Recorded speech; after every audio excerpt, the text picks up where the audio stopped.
Welcome to my channel. ఈరోజు మీకు ఒక ఫన్నీ స్టోరీ చెప్తాను. అందరూ వినండి, చివరి వరకు చూడండి. ఉల్లిపాయలు కట్ చేయడం వల్ల కన్నీళ్ళు ఎందుకు వస్తాయో చెప్తాను. అయితే ఒక ఊర్లో ఉల్లిపాయ, పచ్చిమిరపకాయ, నిమ్మకాయ, ఐస్ క్యూబ్ అనే నలుగురు స్నేహితులు ఉన్నారు. నలుగురు కలిసి బయటికి వెళ్దాం అనుకుంటారు. అయితే బయటికి వెళ్తుండగా ఎండ చాలా ఎక్కువగా ఉండడం వల్ల ఐస్ క్యూబ్ కరిగిపోతూ ఉంటుంది.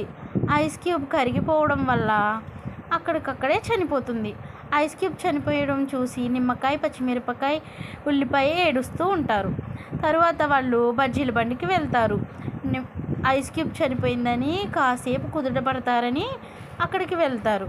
వెళ్తే అక్కడ బజ్జీల వాడు మిరపకాయని తీసుకుని బజ్జీ వేసేస్తాడు. బజ్జీ చనిపోవడంతో ఉల్లిపాయ, నిమ్మకాయ ఏడుస్తూ ఇంటికి తిరిగి వెళ్తూ ఉంటారు. అయ్యో, అనవసరంగా బజ్జీల బండికి వెళ్ళాం అనుకుని వెళ్తూ ఉండగా నిమ్మకాయ మీదకి లారీ ఎక్కేస్తుంది అనమాట. లారీ ఎక్కేస్తే నిమ్మకాయ అక్కడికక్కడే చనిపోతుంది.